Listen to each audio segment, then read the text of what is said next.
प्रिय विद्यार्थियों, अभी तक हम जो बात कर रहे थे वह थी प्राचीन भारत के इतिहास के स्रोत। आज हम मध्यकालीन भारत के इतिहास के स्रोत यह पाठ शुरू करेंगे। बात पहले भी हुई है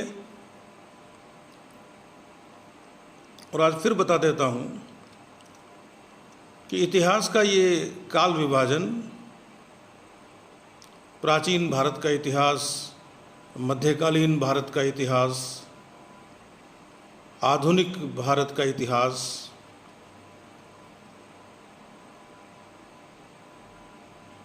अध्ययन की सुविधा की दृष्टि से किया हुआ है।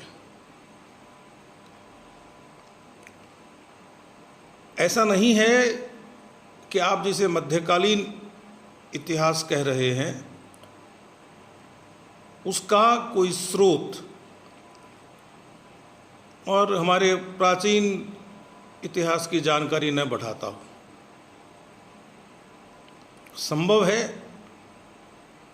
मध्यकालीन भारतीय इतिहास का अध्ययन करते हुए किसी इतिहासकार को कोई ऐसी जानकारी मिल गई हो जो प्राचीन भारतीय इतिहास को समृद्ध करती हो, तो वह स्रोत हमारे काम का होगा। फिर यह भी कि हम प्राचीन और मध्यकालीन भारतीय इतिहास के बीच में कोई ऐसी सीधी रेखा नहीं खींच सकते जो दोनों को अलग कर दे। आप मध्यकालीन और भारतीय इतिहास के बीच में भी कोई ऐसी सीधी रेखा नहीं खींच सकते। यहाँ तक कि आप विश्व के इतिहास और भारत के इतिहास के बीच में भी कोई ऐसी रेखा नहीं खींच सकते जो दोनों को पूरी तरह से अलग कर दे। जब हम राजनीतिक इतिहास के साथ साथ सामाजिक, आर्थिक और सांस्कृतिक इतिहास की बात करते हैं तो दुनिया से भारत को आप इतिहास के किसी भी काल में अलग नहीं कर सकते। तो विश्व इतिहास से फिर अलग होकर हम कहाँ रेखा खींचेंगे? इसी तरह से जब हम आंचलिक या क्षेत्रीय इतिहास की ओर आएंगे तब भी कोई स्पष्ट रेखा नहीं खींची जा सकती। यह सिर्फ अध्ययन की सुविधा है कि हम एक कालखंड को थोड़ा अलग करके और उसके बारे में जानने की कोशिश करते हैं। अब होने को तो यह भी विवाद है कि ये जो विभाजन है प्राचीन, मध्य और आधुनिक भारत का इतिहास, यह हमने अंग्रेज़ों से सीखा, वही सिखा कर गए हमको। कुछ भी कारण रहे होंगे, बहुत सारी बातें हैं, वो एक अलग विषय है। लेकिन यह ज़रूर है कि हम इतिहास की जिस पद्धति से पढ़ रहे हैं, जिसकी चर्चा मैं पहले कर चुका हूँ, वह हमारे पास यूरोप से ही आई है। उन्होंने, चूँकि वे हम पर शासन करते थे और उनका उन क्षेत्रों की शिक्षा पद्धति के प्रति जिन पर उनका शासन था, अपना एक दृष्टिकोण था और उसके तहत वो ये हमेशा ये दिखाना चाहते थे कि हम आपके बीच में आधुनिक बनकर आए हैं और आप अभी भी पहले के युग में जी रहे हो। तो जब वो हमारे भारत के इतिहास को प्राचीन कहते हैं तो वो स्वयं को मध्यकाल में रखते हैं। वो जब स्वयं को मध्यकालीन इतिहास में रखते हैं तो कहते हैं कि भारत अभी मध्यकाल में या यूरोप के स्तर पर आया नहीं है। वो जब स्वयं को आधुनिक काल में रखते हैं तो भारत को मध्यकाल में रख देते हैं। प्रारंभ में उन्होंने हिंदू इंडिया, मुस्लिम इंडिया और उसके बाद में उनका वश चलता तो वो शायद क्रिश्चियन इंडिया कहते, लेकिन उन्होंने उसको मॉडर्न इंडिया कहा। बात वही थी कि हम ही ने आपको मॉडर्न बनाया है। तो ये जो विभाजन है, इस विभाजन को आप स्थूल रूप से ही देखिए और आज हमारा जो विषय है वो है मध्यकालीन भारतीय इतिहास के स्रोत। जब मैं प्राचीन भारत के इतिहास के स्रोत की बात आपसे कर रहा था, उस समय मैंने आपसे पुरातात्विक स्रोतों का जिक्र भी किया था और उसके बाद में आधुनिक स्रोतों की बात की थी। मध्यकालीन भारत में पुरातात्विक स्रोत हमें बहुत ज़्यादा नहीं मिले हैं, या जैसे हमें जो सरस्वती सभ्यता है, सिंधु सरस्वती सभ्यता है, स्रोत मिले हैं हमें वहाँ से, वैसे स्रोत यहाँ नहीं मिले हैं। उन स्रोतों के समकालीन हमें कोई लेखन नहीं मिला, इसलिए हम उन स्रोतों पर ज़्यादा निर्भर हो गए। जो लेखन मिला है उसको हम पढ़ नहीं पाए अभी तक। और मध्यकालीन भारतीय इतिहास में हमारे पास साहित्यिक स्रोत इतनी बड़ी संख्या में हैं कि पुरातात्विक स्रोतों पर हमारी निर्भरता कम हो जाती है। लेकिन फिर भी जब मैं मध्यकालीन भारतीय इतिहास के स्रोतों वाले इस पाठ का समापन करूंगा, तो मैं कोशिश करूंगा कि आपको मध्यकालीन भारतीय इतिहास के कुछ पुरातात्विक स्रोतों के बारे में भी बताऊं। फिलहाल हमें ये पता है कि 1192 ईस्वी में पृथ्वीराज चौहान की मोहम्मद गोरी से पराजय के बाद भारतीय इतिहास में एक बड़ा परिवर्तन आता है और 1206 में जब मोहम्मद गोरी की मृत्यु हो जाती है, कुतुबुद्दीन ऐबक दिल्ली पर अपना कब्जा कर लेता है और वो विधिवत रूप से सुल्तान बन जाता है। सुल्तानों का शासन सल्तनत कहलाता है। तो ये जो सल्तनत काल है, जिसे हम 1206 से शुरू हुआ मानते हैं, लेकिन जब हम इसकी भूमिका में जाएंगे तो ये समझ में आएगा कि महमूद गजनवी के आक्रमणों के साथ ही और भारत में इस्लाम का दखल शुरू हो गया था। और उसके पहले यदि आप 712 ईस्वी के मोहम्मद बिन कासिम के हमले पे जाएंगे, तब भी आपको समझ में आएगा कि अरब के लोगों को हमारे बारे में पता था। और यदि आप उसके और भी पहले जाएंगे तो आप ये पाएंगे कि अरब के साथ हमारे बहुत अच्छे व्यापारिक संबंध रहे हैं।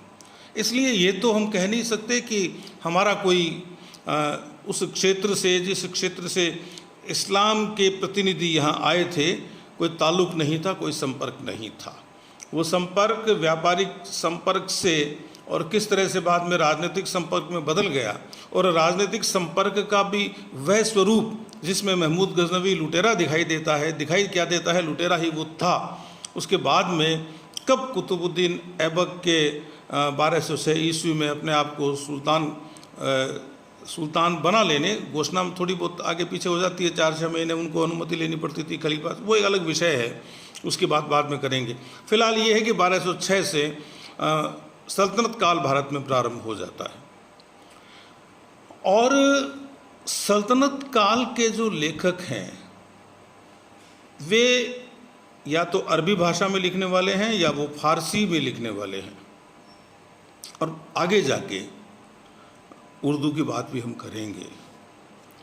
और एक बात आपको और भी प्रारंभ में ही समझ लेनी चाहिए कि मध्यकालीन भारतीय इतिहास की रचना के लिए हम जिन साहित्यिक स्रोतों पर निर्भर करते हैं, उनमें से अधिकतर क्या, मैं अधिकतम ही शब्द काम लेना ज़्यादा पसंद करूँगा, वे सब सुल्तानों के आसपास रहने वाले या उनकी कृपा पर रहने वाले लोग हैं। आप मुगल काल में जाएंगे तो आपको कुछ लोग ऐसे मिल जाएंगे जिन्होंने स्वतंत्र रूप से भी लेखन किया और सत्ता की आलोचना भी की, लेकिन सल्तनत काल में आपको इस तरह के लेखक कम मिलेंगे। और यदि कहीं कोई आलोचना का स्वर है तो वो उनके संरक्षक की सहमति से उपजा हुआ स्वर है। तो हमें ये देखना पड़ेगा कि उन्होंने जो लिखा है उसमें से अतिशयोक्ति कौन कौन सी बातों में है, ये आपको देखना पड़ेगा। ठीक है, इतिहास के प्रति उनकी एक जागरूकता थी। यह भी ठीक है कि उन्होंने इतिहास के जो मूलभूत सिद्धांत हैं कमोबेश उनका पालन भी किया। उन्होंने तथ्यों का विवरण भी दिया। सभी की बात नहीं कर रहा मैं, और ये नहीं कह रहा कि ये कोई बहुत अच्छा इतिहास लेखन था, लेकिन हम यदि कोशिश करें, प्रारंभिक स्रोत हमने देखा, मान लीजिए उसके बाद द्वितीयक स्रोत काम में लिया, तृतीयक स्रोत काम में लिया, स्रोतों की पुष्टि की, तो एक तिथिक्रम है वो बना सकते हैं बड़ी आसानी से। हम स्रोतों की जानकारी भी जुटा सकते हैं। हम स्रोत बता सकते हैं कि ये जानकारी यहाँ मिली है, और इन सब के आधार पर हम एक बहुत अच्छा विश्लेषण कर सकते हैं और एक युक्ति युक्त निष्कर्ष निकालने का प्रयास भी कर सकते हैं। तो थोड़ा सा ये ध्यान रखना पड़ेगा। दूसरा ये कि हमारे पास जितने भी लेखकों का विवरण है, जो जानकारी उपलब्ध है, वो अधिकतर लेखक हैं वो मुस्लिम हैं, और ये मानना पड़ेगा कि मुस्लिम लेखकों की ही बात नहीं है।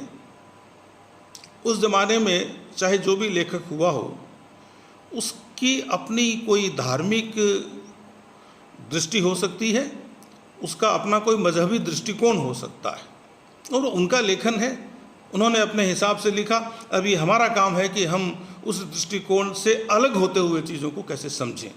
तो जैसे ये है ना कि भाई दारुल हर्ब को दारुल इस्लाम बनाना है, या यूँ समझ लीजिए कि जो काफिरों की दुनिया है उसको इस्लाम को मानने वाले लोगों की दुनिया बनाना है, ऐसा इतिहासकार लिखते हैं कि उनका दृष्टिकोण इस तरह का था। हालांकि उनके हाथ में तलवारें नहीं थी, वो अपने लेखन से ये काम करना चाहते थे, और वो उनकी एक सहज वृत्ति थी, इस तरह से समझिए। तो जो मुस्लिम सुल्तान या मुस्लिम अमीर, उन लोगों की एक परंपरा थी, खासतौर से सुल्तानों की, कि वो इतिहास लेखकों को अपने दरबार में रखते थे, चाहे वो रोज़नामचा लिखने वाले हों, चाहे वो वर्षवार या माहवार सुल्तानों की उपलब्धियों को लिखने वाले हों, या वो सुल्तानों के जो पूर्वज हो गए हैं वहाँ से विवरण शुरू करके और जिस सुल्तान के काल में वो लिख रहे हैं उस काल तक आना हो, या उस समय सुल्तानों के दूसरे अमीरों से या दूसरे ऐसे लोगों से जो कहीं न कहीं शासन कर रहे हैं या वो प्रभाव में हैं, उनके साथ किस तरह के संबंध थे, और उन संबंधों में अपना प्रभाव बनाए रखने में वो कितने सफल हुए हैं, या ये समझ लीजिए कि यह लिखना कि वो सफल ही हुए थे। इस तरह के काम करने के लिए और वो लोगों को रखा करते थे। लेकिन जो लेखक होता है, जिसकी अभिरुचि लिखना होती है, चाहे वो कितना ही किसी के अधीन रहे, चाहे उसका कितना ही अपना धार्मिक या मजहबी दृष्टिकोण हो, कहीं न कहीं उसमें एक बौद्धिक भूख होती है, एक बौद्धिक क्षुधा होती है। वो चीज़ों का अवलोकन अपनी दृष्टि से करता है, और कहीं न कहीं ये संकेत देने की कोशिश भी करता है कि बेशक मैं ये लिख रहा हूँ, लेकिन सारा वैसा नहीं है जैसा मैंने लिखा है। मैं आगे जिक्र भी करूँगा। कुछ इतिहासकारों ने तो इस तरह का बिल्कुल स्पष्ट संकेत भी दिया है। वो जब साहित्यकार का या उस इतिहासकार का जब नाम आएगा तब मैं आपको बताऊंगा। तो प्रारंभिक आलेख हम लोगों को अरबी में मिले, जो या तो कुरान से मिलती जुलती भाषा में, या जो अरबों का जो कुलीन वर्ग था उसकी भाषा थी। लेकिन आपको जानना चाहिए कि जैसे ही फारस में, जिसे अपन पर्सिया कहते हैं और जिसे ईरान कहते हैं, और यहाँ तक भी कि हमारा जो विस्तार था वो कभी वहाँ तक था और ईरान का प्राचीन नाम आर्यान था। जो भी हो, लेकिन उस क्षेत्र पर जब से इस्लाम का प्रभाव हुआ उसके बाद से, और फारसी है वो उनकी मुख्य भाषा हो गई, तो बहुत सारा लेखन है वो हमें फारसी में मिलता है। ये आपको देखना पड़ेगा, क्योंकि उन्होंने फारसी भाषा और फारसी संस्कृति दोनों को ही अपना लिया था। लेकिन सुविधा ये है कि उनका लेखन अनुवाद के रूप में हमें बड़ी आसानी से उपलब्ध है। देश के अच्छे अच्छे पुस्तकालयों में मध्यकालीन भारतीय इतिहास लिखने वाले जो लोग थे उनकी रचनाओं का अनुवाद आपको मैं ये तो नहीं कह सकता कि आपको हिंदी में बहुत ज़्यादा मिल जाएगा, लेकिन अंग्रेज़ी भाषा में आसानी से उपलब्ध हो जाता है। इसके अलावा एक और भी बात है, हमें ये देखना पड़ेगा कि वो जो इतिहासकार हैं वो दरबारों में रहने वाले इतिहासकार हैं, या आपको ऐसे भी मिलेंगे जो युद्धों में गए हैं। अमीर खुसरो तक आपको युद्ध में गया हुआ दिखाई देगा। इसके अलावा उन लोगों का आम आदमी से कोई बहुत ज़्यादा संपर्क नहीं था। इसलिए मध्यकालीन भारतीय इतिहास के स्रोतों को पढ़ते समय हम यदि ये सोच लें कि आम जनता का रहना सहना कैसा था, लोगों का चूल्हा चौका कैसा था, लोगों की आस्थाएं कैसी थी, तो हमें थोड़ी सी असुविधा इनके इतिहास लेखन को पढ़ने में हमें होगी। लेकिन हम थोड़ी मेहनत करेंगे तो ऐसे बिंदु भी निकाल सकेंगे। ये आपको थोड़ा सा ध्यान देना होगा। कुल मिलाकर यदि मैं एक पंक्ति में कहूँ तो मध्यकालीन भारतीय इतिहास लेखन भी वैज्ञानिक दृष्टि से लिखा हुआ नहीं है। वह मध्यकालीन भारतीय इतिहास जो हम यूरोपीय पद्धति के अनुसार मध्यकालीन मानकर पढ़ रहे हैं। वैसे तो पूरा जो मध्यकाल है वो संघर्ष का काल है।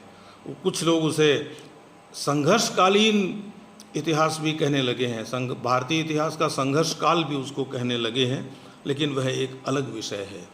जब अपन अगली बार मिलेंगे तो मैं क्रमवार विभिन्न इतिहासकारों के नाम लूँगा, उनकी रचनाओं के नाम लूँगा, और उनमें जो विवरण है या उनके जो विवरण की खास बातें हैं उन बातों को आपसे मैं साझा करूँगा। तो अगली बार जब हम मिलेंगे तो हमारा जो पहला ग्रंथ होगा वो होगा चचनामा, या उसको चाचनामा भी बोलते हैं, और उसका लेखक है वो अभी तक तो गुमनाम है। धन्यवाद।